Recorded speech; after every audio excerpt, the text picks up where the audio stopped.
that's one of the things about high performers is that if you try to over manage them or micromanage them, it's certainly in their area of expertise, like just don't.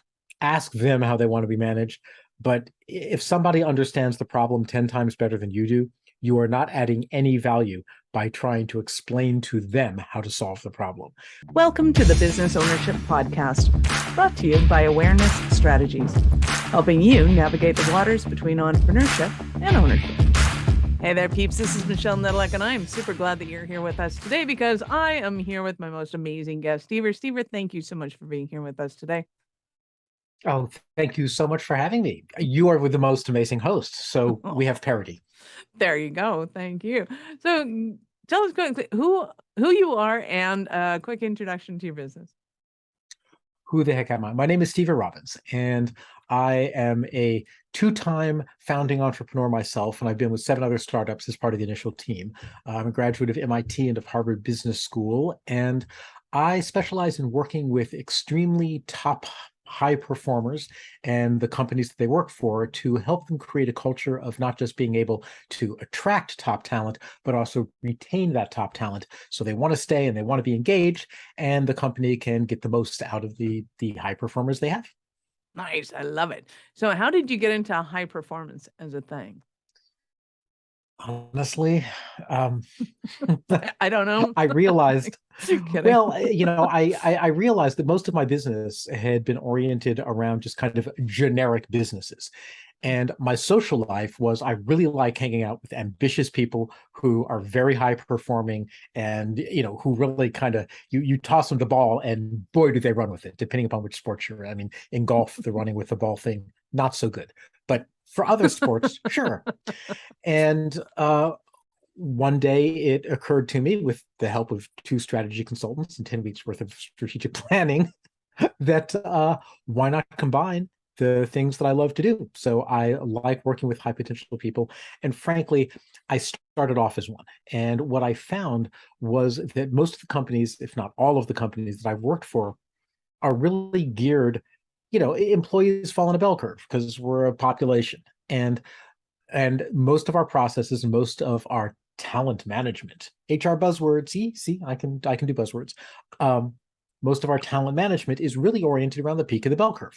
It's oriented around, we have standard processes and ways of approaching people. The problem is when you talk about your really high potential people, the top 0.1% or the top 1% of your company, by definition, these are not people who are at the peak of the bell curve. These are people who produce exceptional results because they're different. And that last piece seems to be the piece that people miss. They certainly in high tech, which is where I do most of my work, it's widely recognized, super techies generally don't have great people skills, et cetera, et cetera. I'm like, really? So why do you make them managers? Like, Right? We'll train them, well, what if they don't want to be trained, right? If they're your top performers, they have the luxury of going places that suit them. Mm-hmm. And so I'm kind of, I'm number one, I was a super performer when I was an individual contributor. Number 2, I am LGBT. I'm actually the G part. I'm not the L part. And I come from a really unusual background. So I'm used to working with people. I'm used to being the person who is the oddball out, the out-of-the-box thinker, the person who is way out there. And the people who have managed me, frankly, never did a very good job. So through the process of this strategic examination, we looked at this and said, wait a minute. I've been in that position. I have successfully straddled the traditional business world as well as the high-performing world. I know how to talk to people, just about everyone except some of the extreme peak mainstream type folks. Mm-hmm. I should be acting, I should be acting as a bridge here, and I should be bringing the things that I've learned to both the communities of companies that want to manage their high performers and also to the high performers themselves, because I was talking to someone, in fact, just today, who is a young man. I'm not sure how much I can say, but let's just say that he has already done things by the age of 25 that most people will never achieve in a lifetime. And one of the things that he is not aware of is that he's super, super, super smart. That part he knows. But the part that he's not aware of is if he goes into a company full of average people, he is going to be the youngest person in the room and the smartest person in the room. That is, depending on the culture of the company, that is not a recipe for political success. That is not a recipe for making friends, unless you have the right social skills, unless you know how to present ideas in a way that aren't threatening to other people, unless you know how to how to let other people have your ideas, as they say. And those are the kinds of skills that I bring to the table. Nice. So let's kind of break this up into pieces, because I know a lot of high performers that wouldn't define themselves as high performers, and I know a lot of good performers who would define themselves as high performers. And like, I do a little self-evaluation test here. So that's kind of, and then there's the potential, right? So they may not have realized it, but when you look at them, you're like, dude, I could so, like, you could rule the Right. world. So let's kind of back up the bus a little bit. Other than being different and not fitting into the companies, which I can also relate to just purely from hey, I know how to have a conversation. Clearly nobody else does kind of point of view, Yes. which is fun. And I've seen a lot of salespeople. So it's not just the tech side. I've seen that in tech, salespeople getting promoted to management. And it's like, dude, you just took the best lone wolf you had and told him he's in charge of the pack. Yeah. And it's like, that's not going to work. So, but again, let's start with the breaking down of somebody and how do they know that they are high potential kind of individuals? Sure. Well, I will tell you I did this with an audience at a very prestigious business school that shall remain nameless. Uh, Nice. we brought in a couple hundred of the MBAs, and I was giving a presentation on leadership. And I said, so how many, this is one of the most prestigious MBA programs in the country. Presumably everyone is here because you're great, amazing, incredible leaders, right? And everyone's nodding their head and going, yes, yes, we are. We are great, amazing, incredible leaders. And I said, well, what I want you to do is I want you to take out a piece of paper and I want you to look around and I want you to write down the name of the person in this room who you personally find inspirational, who has great ideas, who you would be proud to be their employee. And everyone's like, okay. And they stopped and they scribbled on the piece of paper. And I said, now, here's the test to find out if you're a leader or not. How many pieces of paper do you think your name is on? And I've only ever done this exercise once because it became apparent almost instantly that I was about to give a heart attack to 200 of the top MBAs in the country. And that was not what I had been hired to do. But that's essentially the exercise. It's very easy in isolation for us to go, wow, I'm a high performer. But frankly, you don't know that. All you know is that you perform the way you perform. What you need is to be able to compare yourself to others and not compare yourself along the dimensions that you think are important, right? Personally, I think I've just got like the best eye color ever. Well, guess what? Turns out no one values eye color except me. So when you're doing that comparison, you have to consider it from an outside point of view. And you have to ask, am I, in fact, a high performer? And along what dimensions? And says who? Can I actually back that up by comparing against maybe other people in my company, or by people who I've worked with before, or by public figures, or whatever. And if you find yourself falling short, you now have an aspiration, you have a role model, whoever it is you compared yourself against, and you know that you have to make progress. And if you really do think that you are coming out as a high performer, but that's not being recognized by your company, well, hopefully you just, in your mental experiment, you just came up with the set of criteria that you need to be able to highlight to your company to show why you're a high performer, right? You can say, hey, the comparable person that I am comparing myself to is Jane Q Engineer. And Jane Q Engineer, according to this article that was written about her, she generates 10 lines of debugged code a day. Well, if you take a look at the code that I've been generating, I've been doing 150 lines of debugged code a day. So if she's a high performer, I must be a really super high performer. But if you're not doing that comparison somewhere along the way, then what you're talking about is really your own opinion about yourself. And you get high marks for self-esteem, but just because you have high self-esteem does not mean that you deserve it. Absolutely. So now if we take somebody who is a high performer, they climb the corporate ladder super quickly. Everybody knows it. It's like, okay, now I have overachieved. I am now at the point where I don't know how to manage these people. Stever, help! Yes. Because I think too that real top performers, when they understand, hey, I can sell anything to anybody. I can write code like none other. I can do my job amazingly well. But I don't know how to teach that to somebody else, and or I don't know how to kind of develop in them. I do, however, have the ability to be able to see them or myself in them. And that can be super nebulous. It's like, I don't know, I just like them. And it's like, okay, that's good enough because you've got the thing. They've got the thing that you're attracted to, which usually means they've got that juice. How do you bring that juice out of somebody else and make them magnanimous when you don't really know how to tell them how to do what you did? Now, when you How's say that a how do question for you? you, when you say how do you do this, are you talking about me specifically, or are you talking about the generic you? Either one. Okay. So, well, first of all, it turns out that for whatever reason, it's probably genetic because my father was like this and my mother was like this. For whatever reason, I just have a natural inclination to want to help other people develop. One of my friends, years before I ever decided to do this as a profession, one of my friends said to me, I said, could you describe me in one sentence? And he just looked at me and without missing a beat, he said, you're the guy who helps everyone reach their full potential. So so that's always been my personal inclination. So that's a non-answer because if it's not someone's personal inclination, then they're not going to jump up and do it because it was mine. I've studied a lot about how to teach.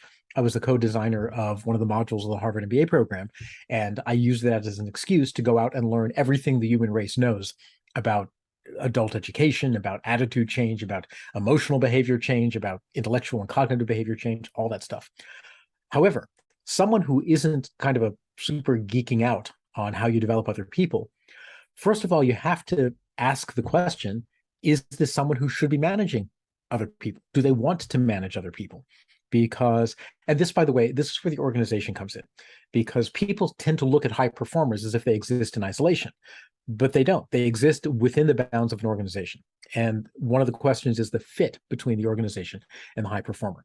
So if the organization says the only way for a high performer to advance is to go into management, that's actually a really that's a dumb career path. It's just dumb. If you have Rembrandt and Beethoven on your team, why do you want them managing people? You want Beethoven composing music and you want Rembrandt painting. You don't want them to go off and learn how to run an efficient meeting. Screw that.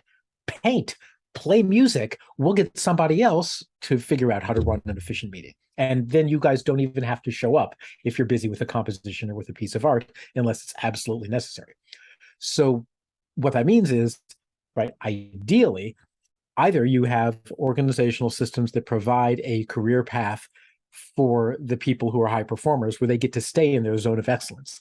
And a lot of high tech companies have this. A lot of high tech companies actually will have a technical contributor path that will go up to a job title called fellow or senior fellow, where they will have the status and they will have the job title and they will have the salary of a senior person, but they still get to play in their sandbox of expertise.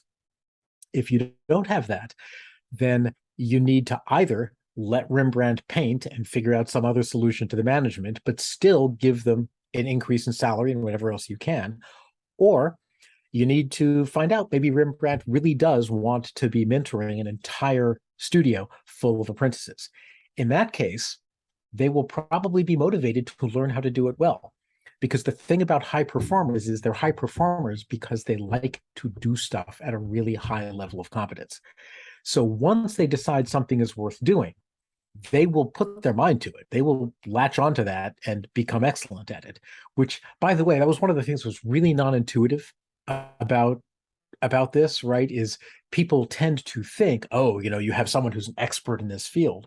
Well, it turns out a lot of the people who are experts in one area have multiple areas of expertise.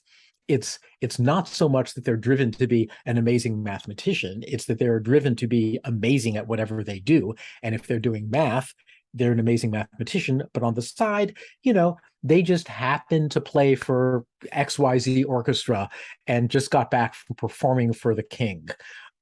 Which, by the way, that's not a hypothetical. I'm thinking of a person who I interviewed for MIT admissions. I'm one of their alumni admissions interviewers.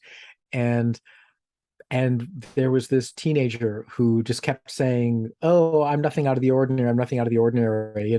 I just won all these math awards, and I just do all of this STEM science and technology stuff."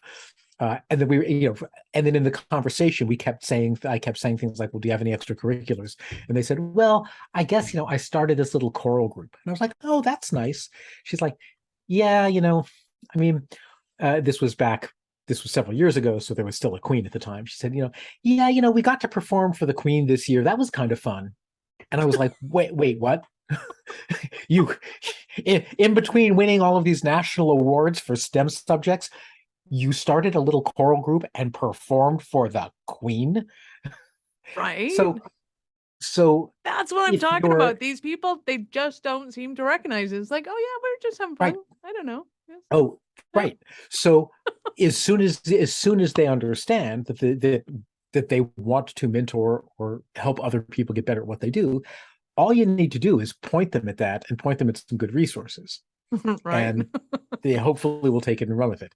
Now, for that particular thing, that then begs the question of what are actually good resources.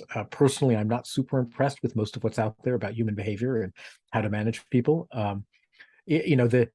As I said at the beginning, the thing that works for the peak of the bell curve is not going to work for that person who's out there starting choral groups that are performing for royalty. If you say, "Hey, guess what? We're going to give you an M&M for every time you successfully file your TPS report."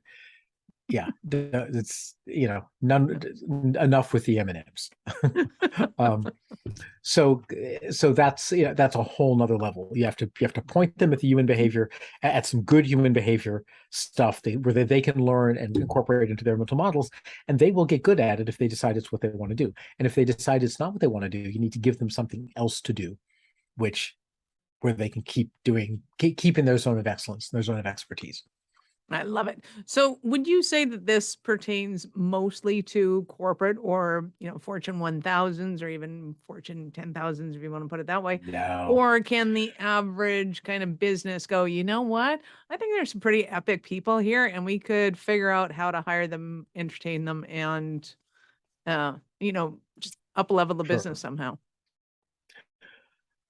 That's actually kind of a complicated question. I'm going to break it down into a couple Yeah, of smaller ones. you bet. One is this constrained to the Fortune 1000? No, not at all. There can be very small companies. There can be a company of 10 people that has one or two superstars, and those superstars basically carry the business in terms of getting work done. And most of my background is in entrepreneurial organizations, and I'll tell you, probably I'd have to sit down and make a list, but probably most of the startups that I've worked for and with have one or two superstars who are genuinely the ones without whom whatever the thing is, just couldn't be done. So I think, in fact, that it's not limited to large companies by any stretch of the imagination. What is limited to large companies is the ability to create entire systems and programs to be able to help these people develop their maximum potential. If you're a 10-person startup, you may not have the luxury of saying, "Okay, this person has to both be the principal architect of the you may have to say this person is both going to be the principal architect of the product or the chief designer or the head marketer or the head salesperson. And because we don't have anyone else to do it, they're going to have to run the sales meetings, or they're going to have to run the development meetings, or whatever." In that case, the thing to do is, as you grow, find out what's the best way of helping that person develop in the direction they want to go. Do they want to become the person who's in charge of the sales department or the product development department? Or do they want to remain an individual contributor, but nevertheless have some degree of seniority, some degree of extra compensation, et cetera, if they're really a key person? The other thing, and I actually can't state this enough, most businesses don't need phenomenal high performers. And I guess I'll tell a trade secret here. Most of the people who perform at that level require a very high degree of stimulation in order to stay engaged and entertained.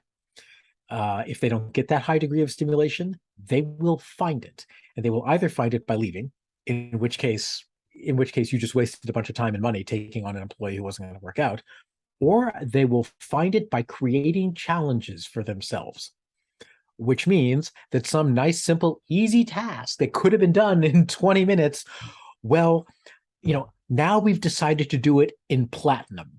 And you're like, what? And you're like, I asked you to please just pour me a cup of coffee. Paper cups are right there. Well, I know paper cups are right there, but platinum really makes the coffee taste better. So I've gone ahead and requisitioned the tools that I will need to be able to mine platinum ore.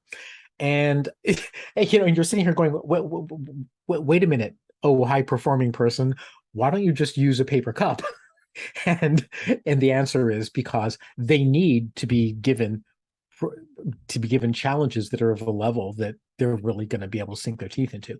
So if you're a local bookstore, you probably do not need a super high performer. So don't hire one. Hire good performers, hire great performers even, but people whose idea of the way that they would just totally enjoy spending their time is to dig into 4,000 books, know what all of them are, have them at their fingertips, and be able to make recommendations to people, and all the things that go into running a bookstore, none of which has to do with designing rocket boosters, which is fine.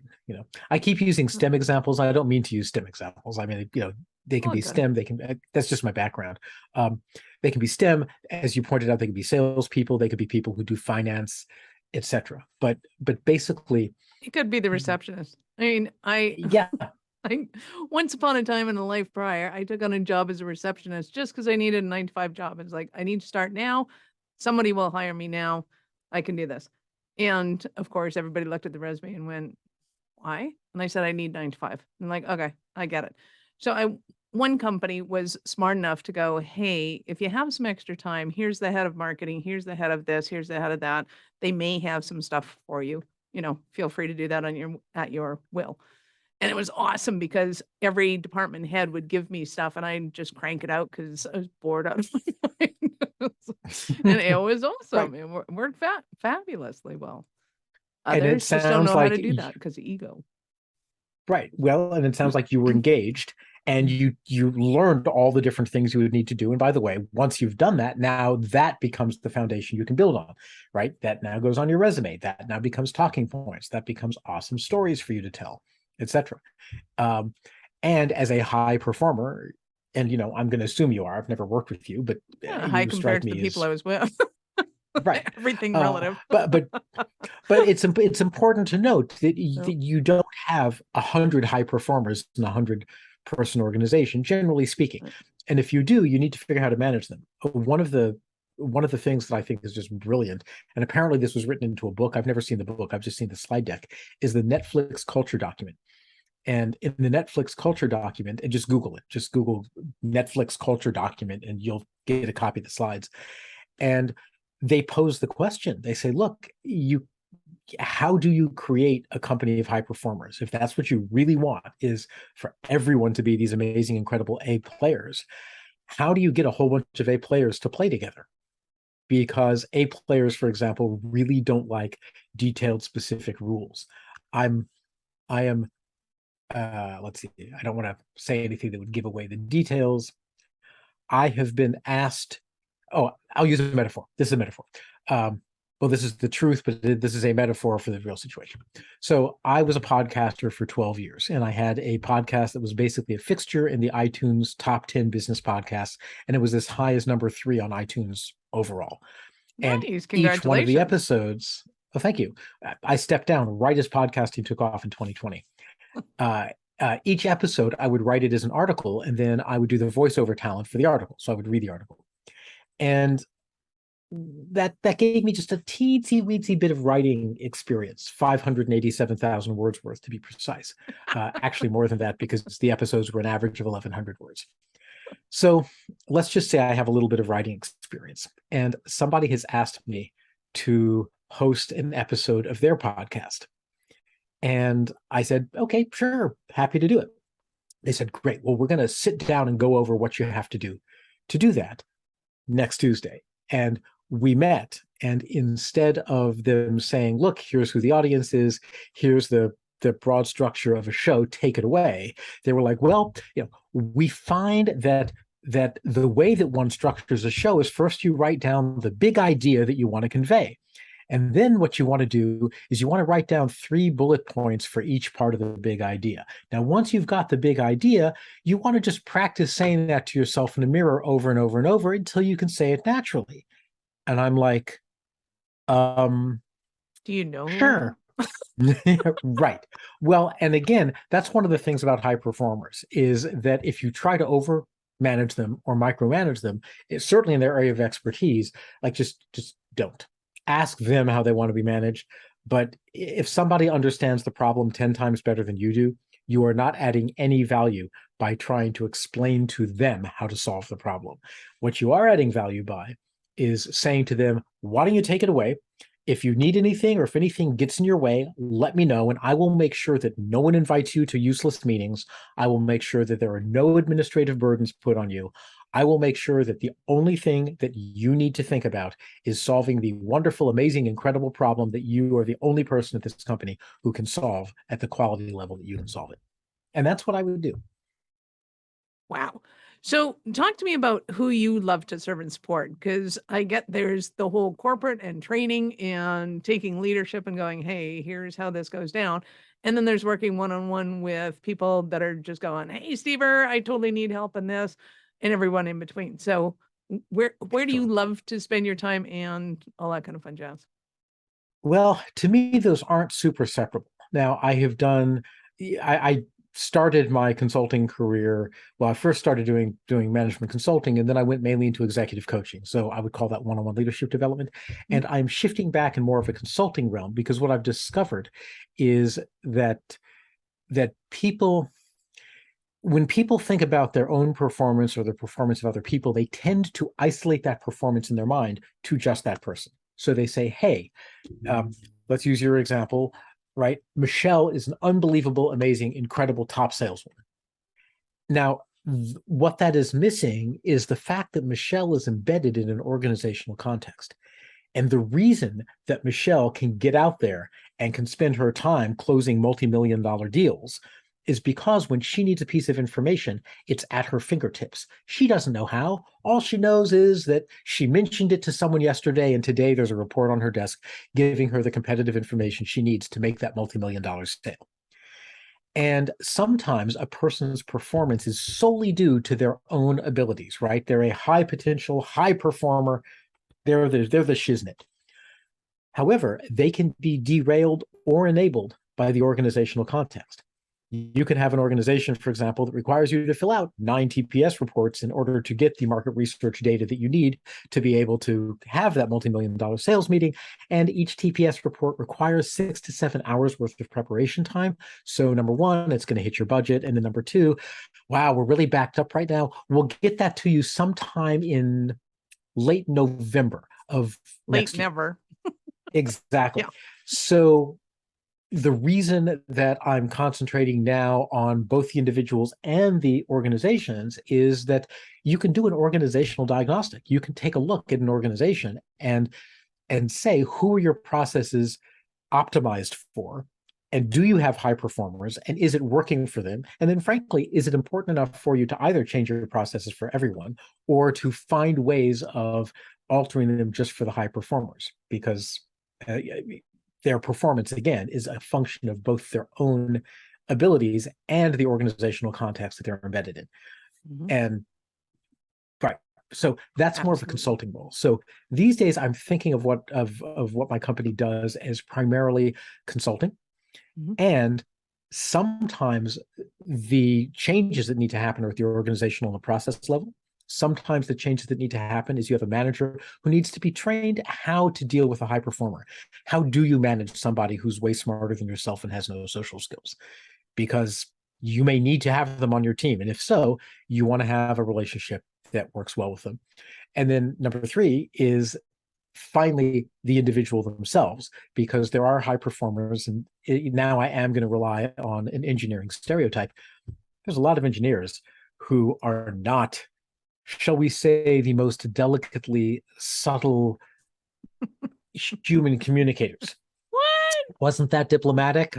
Yeah, just occasionally they blurt things out that they really shouldn't have blurted out. So there's an element of being able to train them and to coach them as well. But it's for that, I'm actually in the middle of developing kind of categories of classes, because there are, to explain to, say, an electrical engineer why it's important to take emotion into account in communication. You need to be able to do that in terms that they can understand and value. If you just say to an engineer, well, you know what? And I know this because I was an engineer and this is what happened with me. So I'm telling my own story right now as if it were someone else. When you say to some other engineer and you say, well, it's really important to take people's emotions into account and to make sure that you're not, offending them as you talk to them.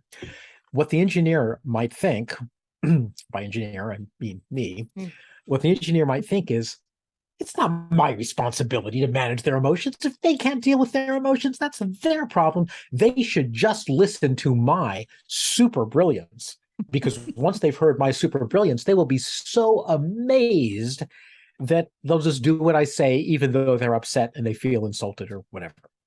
Now, that's great in theory, but in practice, it doesn't work, because as soon as you've offended somebody, they're not even going to care whether or not you're right. All they're going to care about is that, you offended them. And again, by you, I mean me. So what I learned that emotion is important in communication. The way that I explain this to somebody is, as someone who's an engineer, is in terms of radio waves. So you know how when you tune something in on a radio, like you tune into 91.3 FM. Well, 91.3 is, you can think of that as like it's a channel, right? It's two tin cups with a string between it that you can talk over. Once you have that channel, once you have the 91.3 determined and you agree with the other person, these are the we're going to use the 91.3 tin cups. Not 0.4, not 0.3.5. Right. Sorry, Then 0.35. I stand corrected. Exactly. Then you can talk over the tin cans and they can hear you at the other end. So in engineering terms, we would call the tin cans the carrier wave. You don't have to worry about what that means. And the carrier wave has to be in place in order for the message to get across.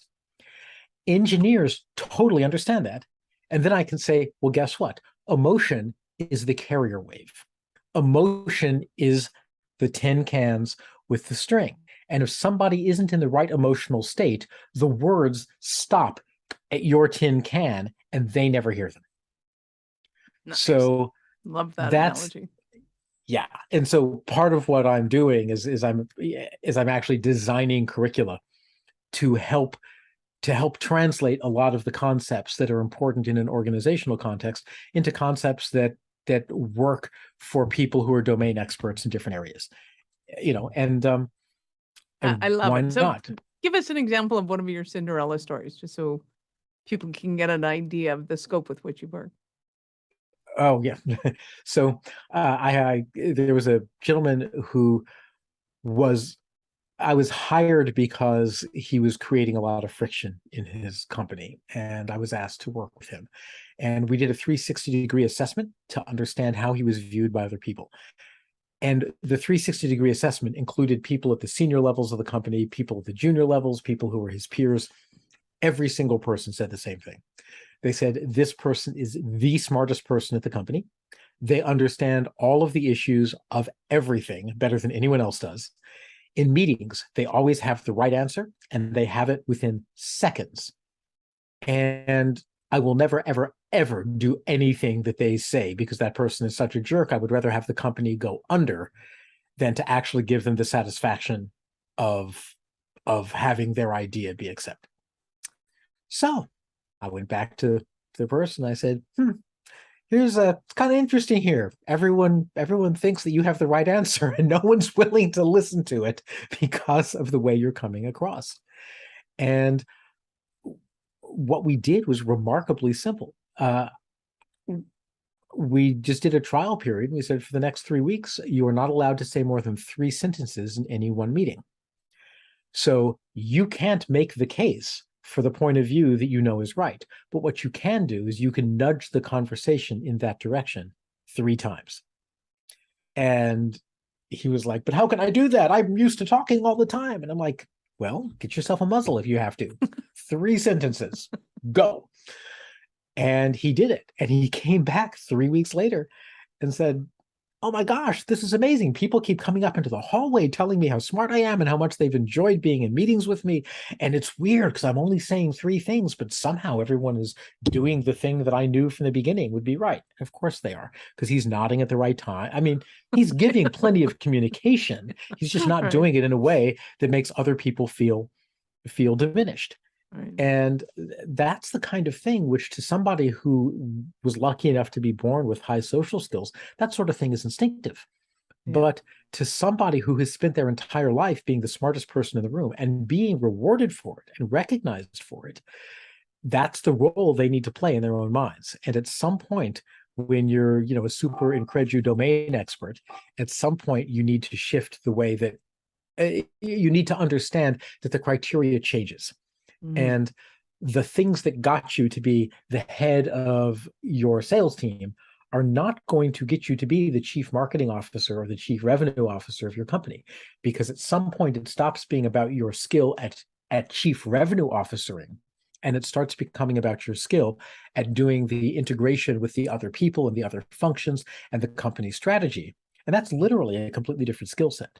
So part of what I do, for example, is I help people develop, and again, this is assuming they want to, but I help people develop that strategic frame of mind. Because believe me, if it's amazing to be a 1,000-line of code per week programmer, imagine a 1,000-line per week programmer who really understands the code and the product and the technology at that level. But imagine them if they are also a great strategic thinker, and they understand the business strategy, and they understand how to integrate all of the different pieces of the business together to be able to take that product to market. That's an unbeatable kind of person.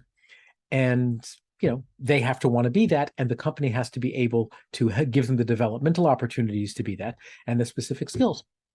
Nice. So they hire me. I love it. So I know our listeners are going to want more from you. How did they start their journey with you?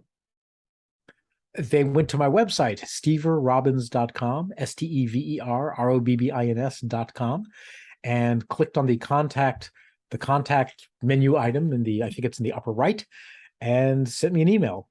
Or find me on LinkedIn. There's only one Stever Robbins, and I'm him. And you actually respond. Yay! I do. I do. It isn't always instantaneous. I get a lot of email, but I respond. I love it. I love it. So I love to ask you, what is your favorite part of your business? For you, what totally gets you jazzed?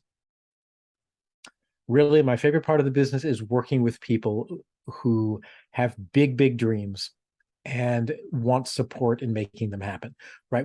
That's what all of the consulting part of the business is about. It's about, how do you take the Rembrandts and help make sure they become Rembrandt instead of becoming some hack halfway in between. I was talking today with a young man who is just applying for PhD programs, and he wants to change the nature of space flight and the human race. And I mean, this young man wants to enable a kind of technology that he's working on and wants to work on as his thesis that could make space travel far easier and safer and more energy efficient than it is today. And listening to him talk about it, he's like, I'm going to do it. And I'm like, you go. And you know what? There will be lots of obstacles on his way. And some of them are going to be that he's going to need to be able to develop the kinds of skills that will enable him to get the attention of people with money, to get the attention of the people who would hire him or invest in him, or otherwise help enable him to be able to do what he does. But that's the part that jazzes me, is sitting down with somebody who wants to change the nature of spaceflight and helping them understand what it will take to do that, and then do what I can to enable it to happen. And if that means restructuring the organization around them, well, so be it. Right? Exactly. So awesome. If I have to change the world to make it possible for other people to change the world, well, gosh darn it, I'll just have to start today. There you go. Stever, you have been phenomenal and amazing. Thank you so much for your time. I appreciate it. I know how valuable it is. Any last words for our peeps? There is a fine line between idealism and cynicism. And idealism is believing that the world can be a better place than it is, and cynicism is being upset because it isn't. And if you ever feel like the things that you want to achieve in life, and whatever your own variety of high performance is, whether it has anything to do with business or not, or if it's just, whatever, being a good parent. I mean, who knows what your particular brand is. If you find yourself feeling cynicism, celebrate that, because it means you have a picture of a better future, and you have a picture of how things could be amazing and incredible. And get back to that picture and go do what you can to make it happen. And you know what? If you never make it happen, at least you will have tried. And that's way better than not. Love it. Thank you. Peeps, this is Michelle Nedelec. Thank you for being here with us today. Be sure to subscribe to the show and join our Facebook group, Business Ownership Secrets to Scaling. We love connecting with you and helping you grow. Are you running a business over 7 figures but still struggling with technology headaches? Pay attention, you do not want to miss this offer. This podcast episode is brought to you by Awareness Strategies, who is offering a custom-built digital adoption roadmap for anyone running a business over 7 figures who's wanting to grow their business in the next 5 years. And it's not just a roadmap, they offer full implementation as well if that scares the out of you. Check out awarenessstrategies.com/roadmap for more details today. The link's in the show's notes. Don't regret not doing this. Do it now. That's awarenessstrategies.com/roadmap.